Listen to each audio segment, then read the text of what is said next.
A German Shepherd was found on an abandoned property. So emotionally shattered, he would not allow anyone to come near him. For months he remained curled in the farthest corner of his kennel, refusing to move. Visitors came and went, and he was left behind every single time. But one unexpected visitor changed everything. What happened next left the shelter staff speechless. This is a true story that may change the way you see the bond between dogs and humans. Forever. In July of 2021, Riverside County Animal Shelter in California was pushed to its breaking point. The nationwide wave of pandemic-related pet surrenders had overwhelmed the already limited space. Marlene Gutierrez, the shelter director with over 20 years of experience in animal welfare, was exhausted. When one more rescue case arrived at her doorstep, it felt like just another burden on an already impossible day. "We have absolutely no space," she told Officer Luis Vasquez, who stood at the door holding a crate. "The euthanasia list already has 15 dogs on it this week." Luis looked at her with quiet urgency. "You will want to make space for this one, Marlene," he said softly. "It is a foreclosure property in Indio. Judging by the condition, the owner walked away months ago." Inside the crate lay a severely malnourished German Shepherd, roughly 3 years old. Bones visible through thinning fur. Eyes distant and empty. He had survived only by drinking from a broken garden hose and scavenging from trash scattered in the yard. His collar had embedded itself into his skin, having never been loosened as he grew.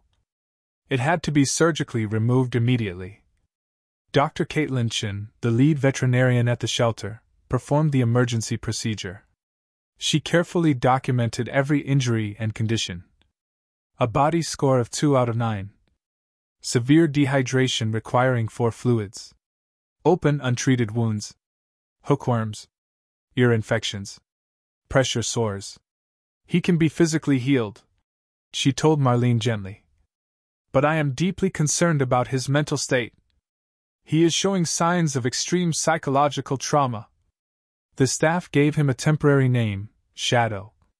And it could not have been more fitting. Unlike many abused dogs who still crave human connection, Shadow recoiled from it.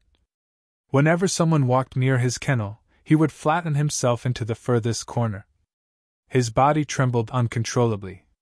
He avoided eye contact entirely. He would not approach for food. And if anyone tried to leash him, he froze like stone. "It is as if he has shut down completely," observed Kelsey Martinez, the shelter's behavior specialist.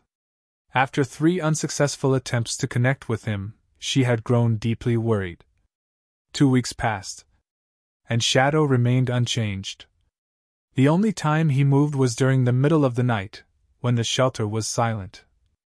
The security cameras caught him pacing nervously in small, tight circles. Otherwise, he barely moved. Barely ate. Barely existed. During a staff meeting in early August, Marlene said the words no one wanted to hear. "We are running out of options.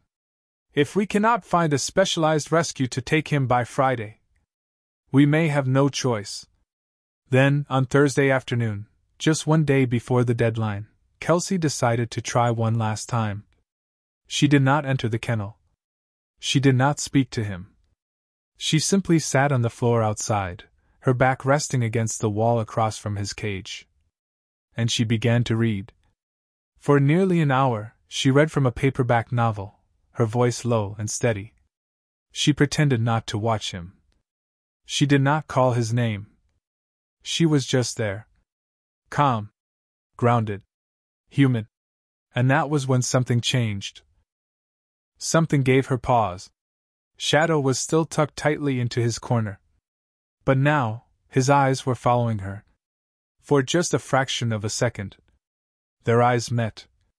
It was the very first moment of eye contact Shadow had initiated since his arrival. "I need 48 more hours," Kelsey said, her voice sharp with urgency. "I believe there is still someone in there." Marlene hesitated. Then finally nodded. Neither of them could have predicted what the next day would bring. Claire Winslow had not planned to visit the shelter that Friday morning. At 34, Her job as a physical therapist at Eisenhower Medical Center kept her constantly busy. And after a painful divorce, her energy had gone into rebuilding her life alone. A dog was the last thing on her mind. "I am just dropping off some old towels and blankets," she told the volunteer at the front desk. "My mother used to volunteer here years ago." Mike Russell, the weekend supervisor, overheard the conversation. "We truly appreciate the donation," he said warmly. "Would you like a quick tour? We have made quite a few upgrades since your mother's time." Claire hesitated, then gave a small nod. "I have a few minutes."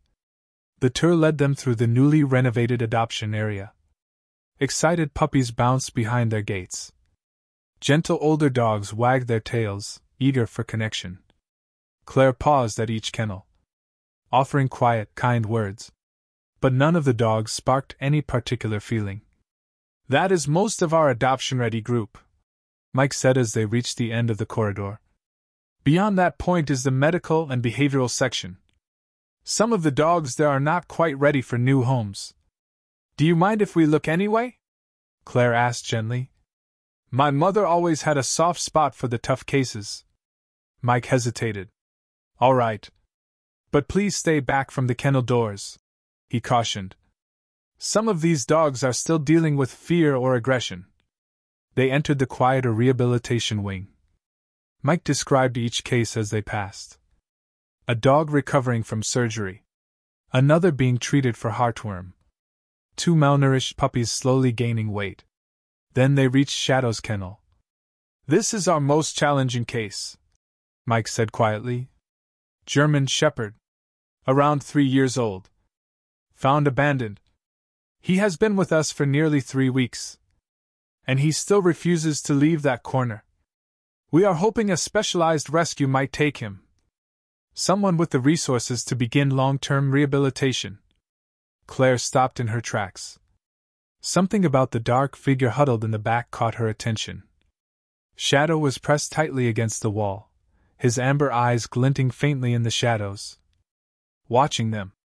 Not with aggression, but with deep weariness. "What is his story?" she asked softly. "We do not know much," Mike replied. "But based on how he behaves, it is clear he has endured prolonged isolation and likely abuse.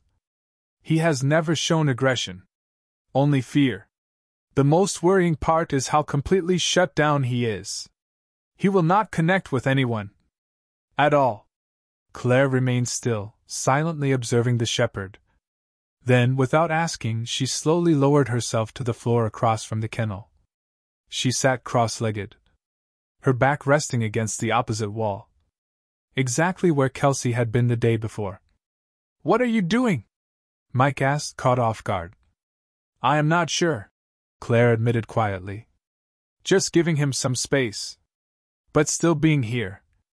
Do you mind if I stay for a few minutes?" Mike checked his watch. "I need to assist with the medication rounds," he said. "I will leave you here for now. Just please be careful. But I can come back in about 15 minutes if that works." Claire nodded, her eyes never once leaving the shepherd. After Mike stepped away, she remained seated in complete silence. She glanced at her phone occasionally. But mostly she just existed there. Present. Still. Making no demands of the frightened dog before her. 10 minutes passed. With no visible change. Shadow remained motionless in his corner. Yet his eyes, they never stopped watching Claire. Then, something subtle happened. Almost too small to notice. He shifted his weight ever so slightly. It was not a step toward her. But the tension in his posture softened. Just a fraction. When Mike returned, he found Claire still sitting exactly as he had left her. "Any change?" he whispered. "Not really," Claire answered softly. "But I would like to come back tomorrow. If that is okay." Mike raised his eyebrows. Surprised. "Sure. But he is probably going to be the same tomorrow. These kinds of cases, they take months of work." Claire stood and brushed off her jeans. I understand. I just feel like I should come back. As she gathered her purse, she glanced back at the kennel one more time. Shadow had shifted again. Now, he was watching her leave. And something in his expression, a flicker of curiosity, lingered. Claire could not explain it. Not even to herself. Why this dog? Why him? Perhaps it was something in his eyes. Or maybe it was something deeper. A quiet recognition between two souls carrying invisible wounds. A connection that neither she nor anyone at the shelter could yet define. Claire returned to the shelter the very next morning. She arrived just as the doors opened. But this time, she came prepared. A folding camp chair slung over her shoulder. A paperback novel. And a small Bluetooth speaker, softly playing classical music. Tools she often used with her most anxious physical therapy patients. I was not sure you would really come back, said Kelsey, greeting her at the front desk. Mike had already filled the staff in on Claire's unusual interest in Shadow. Honestly, I was not sure either, Claire admitted. But I could not stop thinking about him last night. Kelsey walked her back to Shadow's kennel. The German Shepherd remained in his usual corner. But as soon as Claire approached, his ears shifted forward. Just slightly. Alert. Aware. Kelsey noticed immediately. That is interesting, she said quietly. He is unusually responsive to your arrival. Claire unfolded her chair and placed it about 6 feet from the kennel door. She did not sit facing him directly. Instead, she positioned herself at a gentle angle. Non-threatening. Calm. She placed the small speaker on the ground beside her. The soft classical melodies filled the space with warmth. Do you mind if I just sit with him for a while? Claire asked. Of course not, Kelsey replied. I will check in from time to time. Just remember, no sudden movements, no prolonged eye contact, and please do not attempt to enter the kennel without staff present. For the next 3 hours, Claire simply existed. She read her book aloud now and then. Her voice soft. Steady. Measured. Sometimes she typed quietly on her laptop, catching up on her patient notes. But through it all, she remained deeply aware of the shepherd nearby. Even when pretending not to look. Around noon, Kelsey returned carrying a sandwich for Claire. Any changes? She asked in a hushed voice. Claire gave a slow nod. He moved to the center of the kennel. About an hour ago. He has been watching me. But he always returns to his corner. Whenever other people walked by, Shadow would retreat. But not today. Kelsey leaned closer to the kennel. And there he was, positioned nearer to the front than she had ever seen him before. Voluntarily. That is remarkable progress, she whispered, trying to contain her professional excitement. After Kelsey left, Claire remained seated, calm and steady. She began softly speaking to Shadow. Neutral topics. Her morning routine. The book she was reading. The weather. She never looked at him directly. She simply allowed him to become used to the sound of her voice. Then came the moment no one expected. Shortly after 2 o'clock. Claire had been quietly reading for nearly half an hour. When she sensed movement. Without turning her head, she glanced through her peripheral vision. And there he was. Shadow had stepped forward. He was now standing just a few feet from the front of the kennel. Still not pressed against the door. Still cautious. But this time, he was watching her with something different. Not fear. Something quieter. Something more open. Moving slowly, Claire shifted her chair just a little closer. Shadow remained where he was. He watched her. But did not retreat. Claire resumed reading aloud. Her voice soft. Rhythmic. Steady. When Marlene came by to check in, she stopped several feet away. Her breath catching. I have never seen him this far from his corner, she whispered to Kelsey, who had silently joined her. What did she do? Nothing, Kelsey replied quietly. That is what makes it so extraordinary. She just existed near him. Patiently. Without demands. That evening, as Claire prepared to leave, she turned to Marlene. May I come back again tomorrow? Marlene did not hesitate. Absolutely. I am adjusting his status in our system right now. No decisions will be made about his future until we see where this leads. As Claire packed her belongings, Shadow returned to his corner. But the movement was no longer panicked. It was slower, more deliberate. Their eyes met once more before she turned to go. See you tomorrow, she said softly. What no one knew yet was that Shadow's reaction to Claire was not random. There was something in her, something specific, that had reached him. Something that would soon reveal itself in a way no one could have predicted. Over the next 2 weeks, Claire returned every day. She rearranged her work schedule to spend at least 2 hours at the shelter. Each visit brought subtle but meaningful change. By the end of the first week, Shadow would approach the front of the kennel whenever Claire arrived, though he still retreated the moment someone else came near. I have never seen bonding happen this fast with a dog this traumatized, Kelsey said while reviewing the security footage. Especially one who was this shut down. Claire could not explain it either. It feels like we have met before, she admitted quietly. As if he recognizes me. Even though I know that makes no sense. By day 10, Shadow was taking treats directly from Claire's hand through the kennel bars. It was a milestone that brought tears to Marlene's eyes. We need to start thinking about next steps, the director said gently. Would you consider fostering him? Claire hesitated. My landlord does not allow pets where I live now, she said. But I am already searching for a new place. If I find one that allows dogs, I would definitely consider it. That same afternoon, while sitting beside Shadow's kennel, Claire received a call. It was Dr. Nathan Wells, a neurologist from the medical center. He had a special case. A veteran recovering from a traumatic brain injury and severe PTSD. The patient had been approved by the VA for home-based therapy. And Dr. Wells wanted to know if Claire would be willing to take the assignment. But he is refusing to come to the hospital. Dr. Wells sounded concerned. Would you be willing to do home visits 3 times a week? I know it is outside your normal schedule. Claire agreed without hesitation. They scheduled the first appointment for early the next morning, so she could still visit Shadow afterward. The following day, Claire arrived at a modest ranch-style home in La Quinta. A VA social worker met her outside. Just so you are prepared, she began gently. Captain Jordan has been through extensive trauma.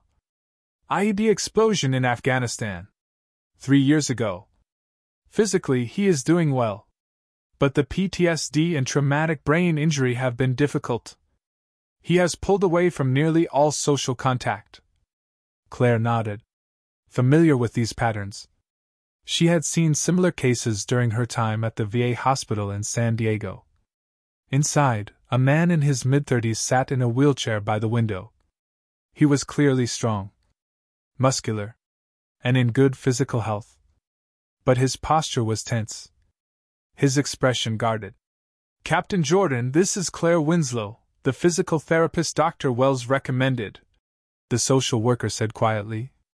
Claire stepped forward slowly. Her movements calm. Predictable. Good morning, Captain Jordan. It is nice to meet you. He studied her for a moment. Then, unexpectedly, his brow furrowed. Have we met before? He asked, his voice rough from long disuse. I do not think so, Claire replied, setting her therapy bag down. I moved to this area fairly recently. The session proceeded smoothly. Claire assessed his mobility, explained the therapy plan, and gently guided him through a few light exercises. Captain Jordan remained quiet but cooperative. Unusually cooperative. Afterward, as they scheduled the next session, the social worker whispered to Claire. He has not responded like this to any provider since I began his case. Later that afternoon, Claire returned to the shelter. She sat quietly outside Shadow's kennel, as always. But something felt different. She had not changed clothes after the home visit. And Shadow was especially focused on her scent. He sniffed along the bottom of the kennel bars, her shoes, the hem of her pants. Intensely. Carefully. Has Shadow ever had any known history with military personnel? She asked Kelsey on impulse. Kelsey raised her brows. We do not know anything about his background. Why? No reason, Claire replied, though her eyes remained fixed on the dog, who was still investigating her scent with quiet urgency. 2 days later, Claire returned for her second session with Captain Jordan. But as she approached the front door, she heard barking from inside. Not just barking. Ferocious. Desperate barking. The social worker met her outside, visibly anxious. He is having a rough day, she said softly. Nightmares last night. And he mentioned a dog. Claire's heart skipped. A dog? Yes. Apparently he worked with a military K-9 in Afghanistan. The PTSD episode seems tied to losing that dog during the explosion. Claire's pulse began to race. Did he say what kind of dog? The social worker nodded. A German Shepherd. Named Shadow. Claire could barely focus during the session. Her thoughts spiraled. Could it be the same dog? It sounded impossible. And yet, something inside her said otherwise. As they wrapped up the session, she finally gathered the courage to ask.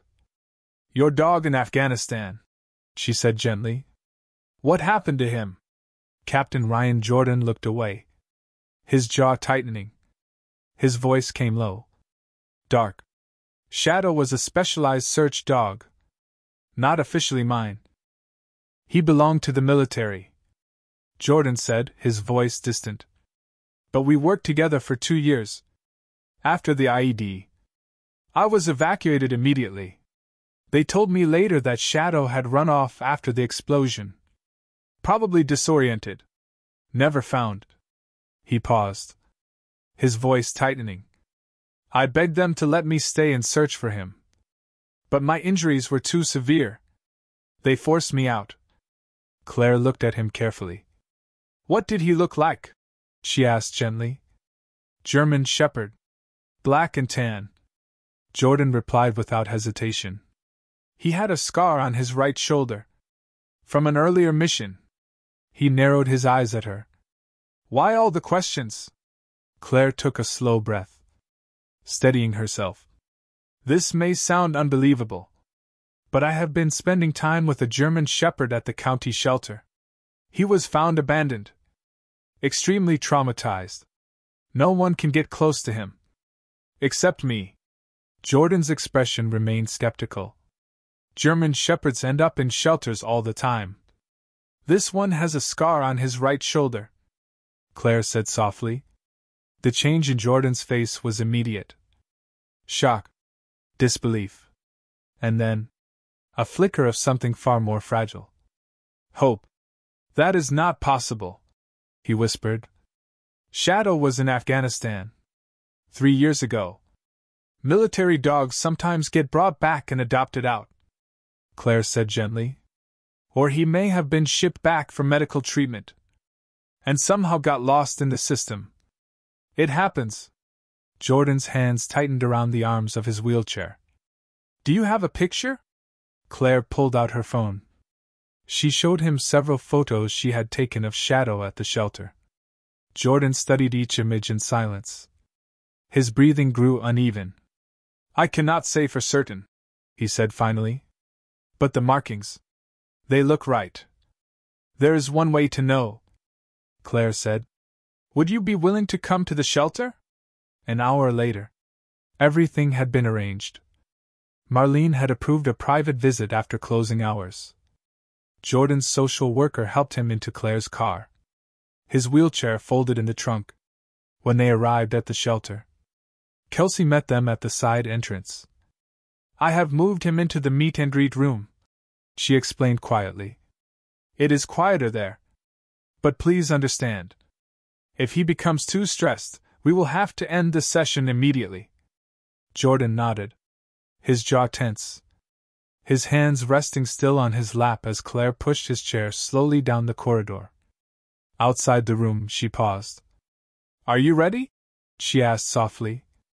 Jordan drew a deep breath and nodded. Kelsey opened the door, and Claire wheeled him inside. Shadow stood at the far end of the room, cautious, tense, his posture alert in the unfamiliar space. At first, he did not notice them. His attention was focused on a toy Claire had brought him during a previous visit. Then Jordan spoke. A single word. Attention. The command cut through the silence like lightning. Firm. Sharp. Unmistakable. Shadow's reaction was instant. His head snapped up. Ears pricked. His eyes locked on Jordan. His nose twitched rapidly, processing the scent. Shadow. Come, Jordan said, his voice breaking slightly.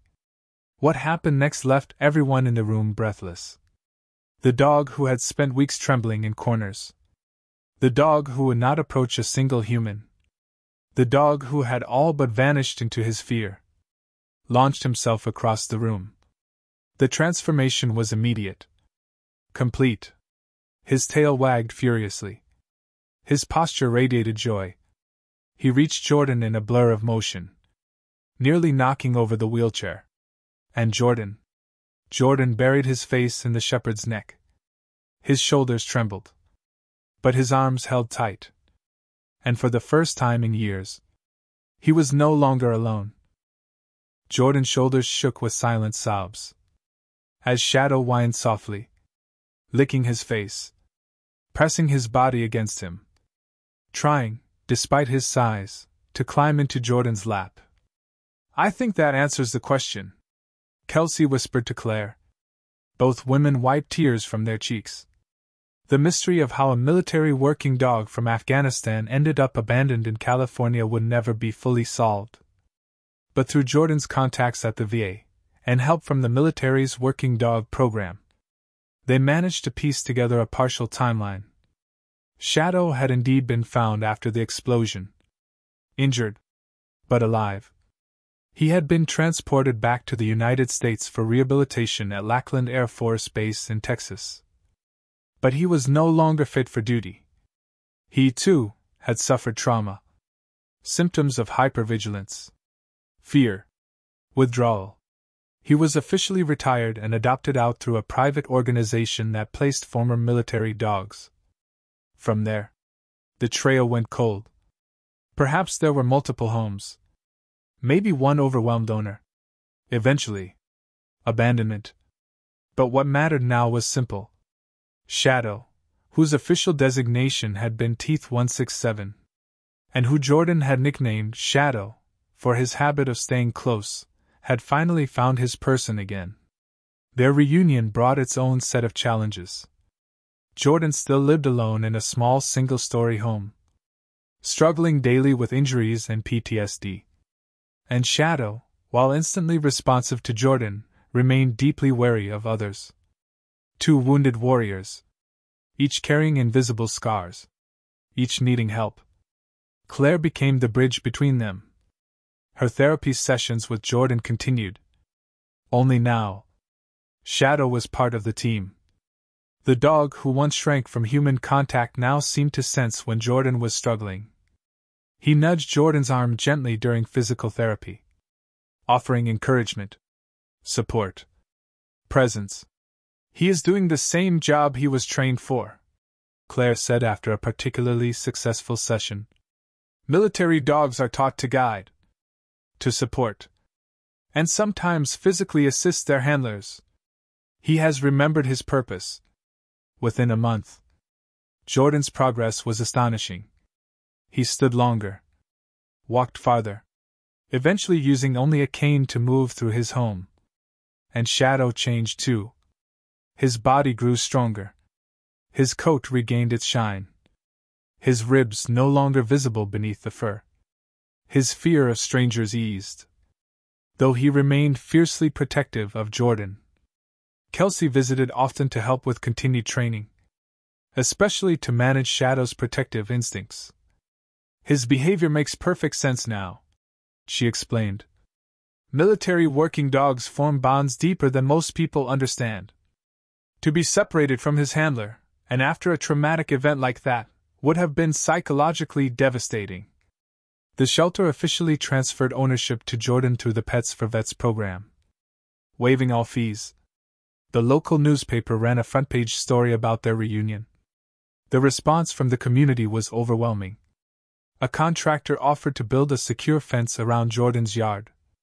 A pet supply store donated a lifetime of food for Shadow and Claire.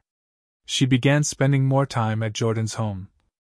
Not just for work, but for dinner, for movies, for long conversations that spilled late into the evening. What began as therapy slowly became friendship. And perhaps something more.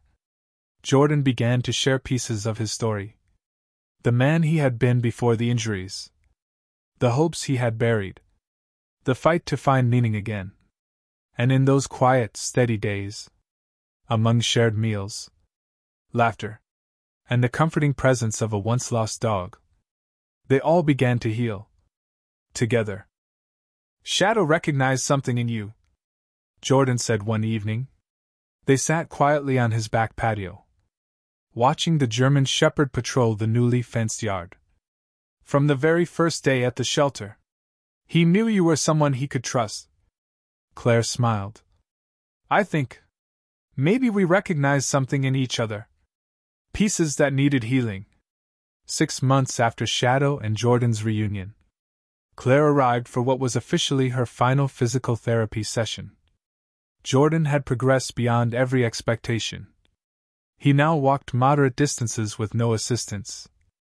Sometimes even jogged short stretches in the early mornings. Shadow always at his side. The door opened before she could knock. Jordan stood tall, without any support. Shadow stood beside him. Both of them healthier, stronger, and more alive than she could have ever imagined during that first day in the shelter. Ready for your final evaluation? She asked. Her voice remained professionally calm, but her heart ached with emotions she could no longer hide. The session was flawless. Jordan met and exceeded every therapeutic goal. When they finished, he handed her an envelope. What is this? She asked, surprised. Open it. Inside was a letter. A job offer. The VA was launching a new canine therapy program in Palm Desert. They were searching for someone to develop protocols for veterans working with service dogs. Someone with a rare blend of physical therapy expertise and deep understanding of canine behavior. I may have mentioned your name to a few people, Jordan said with a shy smile. They are creating this position with you in mind. Claire stared at the letter, speechless. It was the opportunity of a lifetime. To unite her career with her newfound passion. There is something else, Jordan said quietly, his voice a little shaky. Shadow sensed it instantly, pressing gently against his side. I have been wondering, what happens now? With us? Claire's heart began to race. You know, now that you are not officially my therapist anymore, he continued, I was hoping you might consider dinner sometime. Without the medical notebooks and treatment plans. Claire smiled, relief and joy washing over her. I thought you would never ask. As she stepped forward, closing the space between them, Shadow gave a soft woof of approval. The German Shepherd who once trembled in a dark shelter corner now stood tall between the two people he had helped bring together. The handler he had found against impossible odds, and the woman who had helped them both find their way back. Their story became one of the most celebrated cases in the VA's new K9 therapy program. It was documented in medical journals, and later featured in a PBS documentary about animal-assisted healing for PTSD. Shadow, once labeled unadoptable, now visited the shelter regularly with Jordan and Claire, helping to calm and connect with other traumatized dogs. From military working dog to abandoned survivor to beloved companion and therapy partner, Shadow's journey had come full circle. The shepherd who once hid from the world now helped others find their way back from the darkness. A living testament to the healing power of trust, love, and the unseen threads that bind wounded hearts. Because sometimes, broken pieces find each other, and together, they become whole again. If this story touched your heart, hit that subscribe button now, smash the like button, and turn on notifications. Share this story with someone who needs hope today. Help us keep bringing you these powerful, true stories. Because sometimes, the right connection can change everything.